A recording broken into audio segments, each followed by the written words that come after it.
Un jour, un homme riche donna un panier rempli d'ordures à un homme pauvre. L'homme pauvre lui sourit et est parti avec le panier. Il le vida, et le nettoya, et puis le remplit de fleurs magnifiques. Il retourna chez l'homme riche et lui rendit le panier. L'homme riche s'étonna et lui dit « Pourquoi tu m'as donné ce panier rempli de belles fleurs, alors que je t'ai donné que des ordures ?» Et l'homme pauvre lui dit « Chaque personne donne ce qu'il a dans le cœur. » Le deuxième, un cadeau bien apprécié. Un anthropologue a proposé un jeu aux enfants d'une tribu africaine. Il a mis un panier de fruits près d'un arbre et a dit aux enfants que le premier arrivé gagnait tous les fruits. Au signal, tous les enfants se sont élancés en même temps, en se donnant la main. Puis ils se sont assis ensemble pour profiter de leur récompense. Lorsque l'anthropologue leur a demandé pourquoi ils avaient agi ainsi, alors que l'un d'entre eux aurait pu avoir tous les fruits, ils ont répondu « Umbutu, comment l'un d'entre nous peut être-il heureux si tous les autres sont tristes ?» Umbutu dans la culture Xhosa, ça signifie « je suis parce que nous sommes ».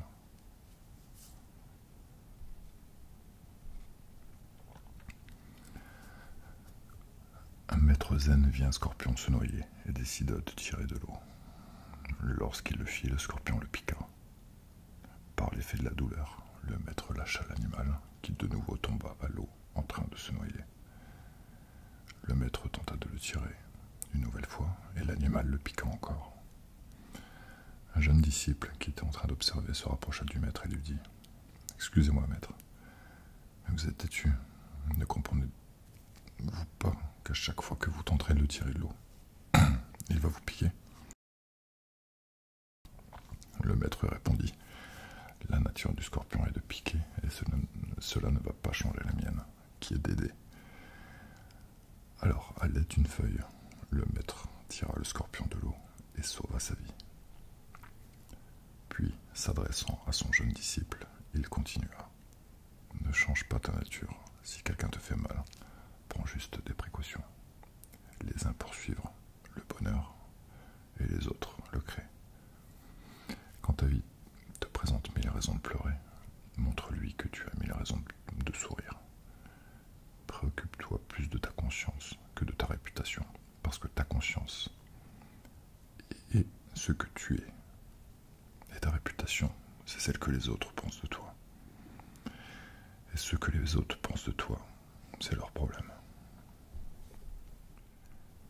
Il meurt lentement celui qui ne voyage pas, celui qui ne lit pas, celui qui n'écoute pas de musique, celui qui ne sait pas trouver grâce à ses yeux.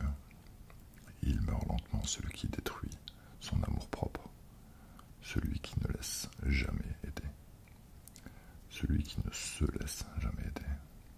Il meurt lentement celui qui devient esclave de l'habitude, refaisant tous les jours les mêmes chemins, celui qui ne change jamais de repère, ne se risque jamais à changer la couleur de ses vêtements, ou qui ne parle jamais à un inconnu. Il meurt lentement celui qui évite la passion et son tourbillon d'émotions, celle qui redonne la lumière dans les yeux et répare les cœurs blessés. Il meurt lentement celui qui ne change pas le cap lorsqu'il est malheureux au travail ou en amour, celui qui ne prend pas de risques pour réaliser ses rêves, celui qui, par une seule fois dans sa vie, n'a fui les conseils sensés. Vis maintenant, risque-toi aujourd'hui, agis tout de suite, ne te laisse pas mourir lentement, ne te prive pas d'être heureux. L'oisillon tombé du nid. Il était une fois un petit oiseau qui est tombé de son nid. Une vache passe et entend crier le petit oiseau. Comme la vache pense qu'il a froid, elle lui chie une bouse dessus, mais le petit oiseau continue à crier. Un renard entend ses cris, sort le petit oiseau de la bouse et le mange. Morale de cette histoire, quand quelqu'un te met dans la merde, il ne veut pas nécessairement du mal. Quand quelqu'un te sort de la merde, il ne te veut pas nécessairement de bien. Quand tu es dans la merde, tais-toi et trouve trouve une solution toi-même. C'est pas faux. L'histoire du colibri. Un jour, un grand incendie se déclare dans la forêt.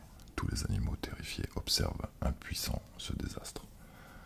Seul le petit colibri, aussi frêle que déterminé, s'active, en allant chercher quelques gouttes d'eau dans son bec, qu'il jette sur le feu, recommençant son manège sans relâche.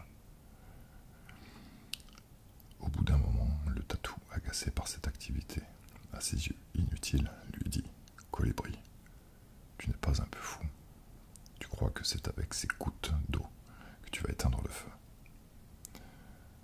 « Je le sais, répond Colibri, mais moi au moins, je fais ma part. » Un vieil Indien explique à son petit-fils que chacun de nous a en lui deux loups qui se livrent bataille. Le premier loup représente la sérénité, l'amour et la gentillesse. Le second loup représente la peur, l'avidité et la haine. Lequel des deux loups gagne ? Demande l'enfant. Et le grand-père répond, celui que l'on nourrit. L'âne au fond du puits. Un jour, l'âne d'un fermier est tombé dans un puits. L'animal gémissait pitoyablement pendant des heures, et le fermier se demandait quoi faire. Finalement, il a décidé que l'animal était vieux, et le puits devait disparaître de toute façon. Ce n'était pas rentable pour lui de récupérer l'âne. Il a invité tous ses voisins à venir l'aider. Ils ont tous saisi une pelle et ont commencé à enterrer l'âne dans le puits. Au début, l'âne a réalisé ce qui se produisait et se mit à crier terriblement. Puis, à la stupéfaction de chacun, il s'est tu. Quelques pelletées plus tard, le fermier a finalement regardé dans le fond du puits et a été étonné de ce qu'il a vu. Avec chaque pelletée de terre qui tombait sur lui, l'âne faisait quelque chose de stupéfiant. Il se secouait pour enlever la terre de son dos et monter dessus. Pendant que les voisins du fermier continuaient à pelleter sur l'animal, il se secouait et montait dessus. Bientôt, chacun était stupéfait que l'âne soit hors du puits et se mit à trotter. La vie va essayer de t'engloutir de toutes sortes d'ordures. Le truc pour se sortir du trou est de se secouer pour avancer. Chacun de tes ennuis est une pierre qui permet de progresser. Nous pouvons sortir des puits les plus profonds en n'arrêtant jamais. Il ne faut jamais abandonner. Secoue-toi et fonce. Rappelle-toi les 5 règles simples à ne jamais oublier, surtout dans les moments les plus sombres, pour être heureux. Libère ton cœur de la haine. Libère ton esprit des inquiétudes. Vis simplement. Donne plus. Attends moins. Alors qu'il marchait à l'aube sur la plage, un homme vit devant lui un jeune qui ramassait les étoiles de mer et les jetait à l'eau. Il finit par le rejoindre et lui demanda pourquoi il agissait ainsi. Le jeune homme lui répondit que les étoiles de mer mourraient s'il les laissait jusqu'au lever du soleil. Mais la plage s'étend sur des kilomètres et il y a des millions d'étoiles de mer, répliqua-t-il. Quelle différence cela va-t-il faire ? Le jeune homme regarda l'étoile de mer qu'il tenait dans sa main et la lança dans l'écume, et il répondit « Cela fera une différence pour celle-ci. »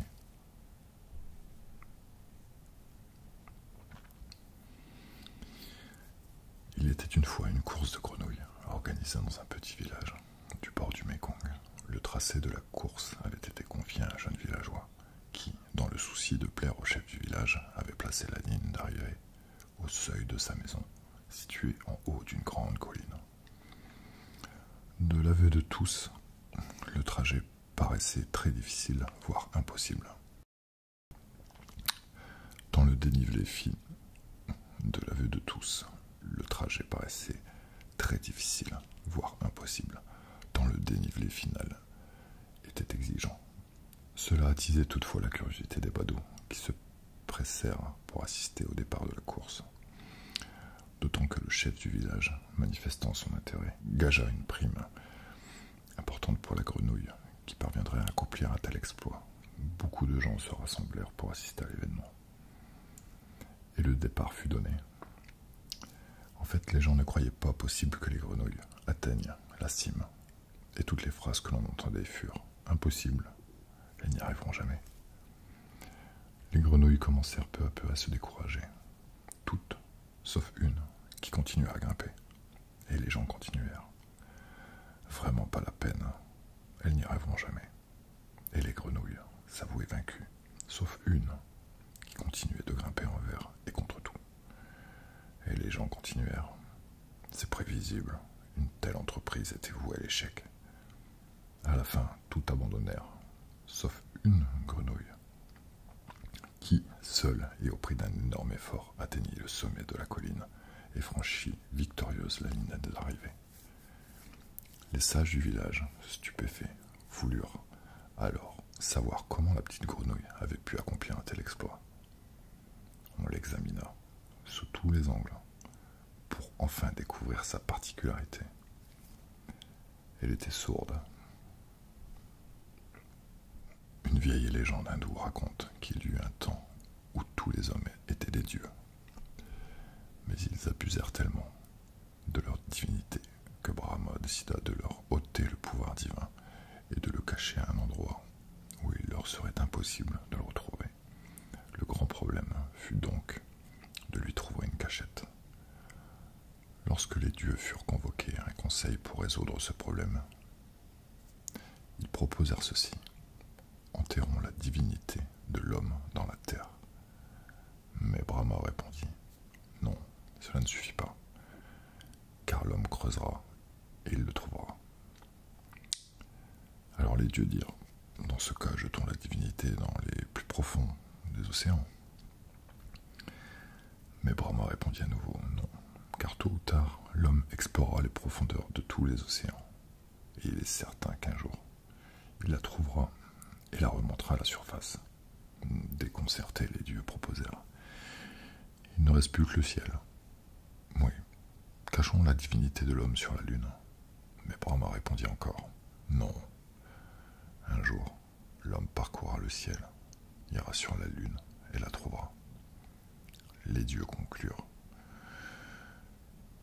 nous ne savons pas où la cacher, car il ne semble pas exister sur terre ou dans la mer d'endroit que l'homme ne puisse atteindre un jour. Alors Brahma dit: voici ce que nous ferons de la divinité de l'homme. Nous la cacherons au plus profond de lui-même, car c'est le seul endroit où il ne pensera jamais à la chercher. Depuis ce temps-là, conclut la légende, l'homme a fait le tour de la terre. Il a exploré, escaladé, plongé et creusé, exploré la lune et le ciel à la recherche de quelque chose qui se trouve en lui. Il était une fois un homme très pauvre qui vivait avec son épouse. Un jour, son épouse, qui avait de longs cheveux, lui demanda de lui acheter un peigne pour parvenir à se coiffer. L'homme, très désolé, lui dit qu'il n'avait même pas assez d'argent pour réparer le bracelet de sa montre qu'il venait de casser. Émue, elle aussi, elle n'insista pas pour sa demande. L'homme alla à son travail en passant chez l'horloger. Il lui revendit sa montre abîmée à bas prix et s'en alla acheter un peigne pour son épouse. Le soir, il revint à la maison, le peigne dans la main, prêt à l'offrir. Quelle fut sa surprise lorsqu'il vit son épouse qui s'était coupé les cheveux très courts. Elle les avait vendus et tenait en main un nouveau bracelet de montre. Des larmes coulèrent simultanément de leurs yeux, non pas pour l'inutilité de leurs actes, mais pour la réciprocité de leur amour. Un homme sage, étonnamment de son époque, enseignait à ses disciples, puisant dans une source inépuisable. Il attribuait tout son savoir à un livre épais qui se trouvait dans sa chambre, à la place d'honneur, qu'il ne permettait à personne d'ouvrir. Quand il mourut, ceux qui avaient été auprès de lui se précipitèrent pour ouvrir le livre, pressés de s'en approprier le contenu. Ils furent surpris, confus et désappointés quand ils découvrirent qu'il n'y avait qu'une page écrite. Leur perplexité et leur embarras augmenta lorsqu'ils tentèrent de percer le sens de la phrase qu'ils avaient sous les yeux. Quand vous vous rendez compte de la différence qu'il y a entre un contenant et le contenu, vous aurez la connaissance. Le contenant, c'est votre conscience. Le contenu, c'est votre mental. Le contenant, c'est votre être. Le contenu, tout ce que vous avez accumulé. Quand vous vous reconnaissez que vous n'êtes pas le contenu, mais le contenant, à méditer. Le maître japonais et la tasse de thé. Nan-in, un maître japonais du XVe siècle, reçut un jour la visite d'un professeur d'université américaine qui désirait s'informer à propos du zen. Pendant que Nan-in silencieusement préparait du thé, le professeur étalait à loisir ses propres vues philosophiques. Lorsque le thé fut prêt, Nan-in se mit à verser le breuvage brûlant dans la tasse du visiteur, tout doucement. L'homme parlait toujours, et Nan-in continua de verser le thé jusqu'à ce que la tasse déborde. Alarmé à la vue du thé qui se répandait sur la table, ruinant la cérémonie du thé, le professeur s'exclama « Mais la tasse est pleine. Elle n'en contiendra pas plus. » Tranquillement, Nan-in répondit « Vous êtes comme cette tasse, déjà pleine de croyances et des idées préconçues. Comment pourrais-je vous parler du zen? Pour pouvoir apprendre, commencez par vider votre tasse. »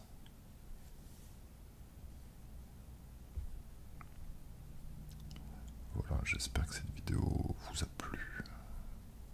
Désolé pour la lecture, c'est pas évident dans le noir. Si ça vous plaît, n'hésitez pas à mettre des commentaires. Il se peut que je crée une sorte de nouvelle rubrique qui s'appellerait peut-être ce soir une histoire ou une nouvelle histoire pour ce soir. Je sais pas encore. Est-ce que ça va vous plaire ou pas? C'est pas compliqué à réaliser pour moi, mais c'est même très rapide. Alors dites-moi si ça vous plaît ou pas.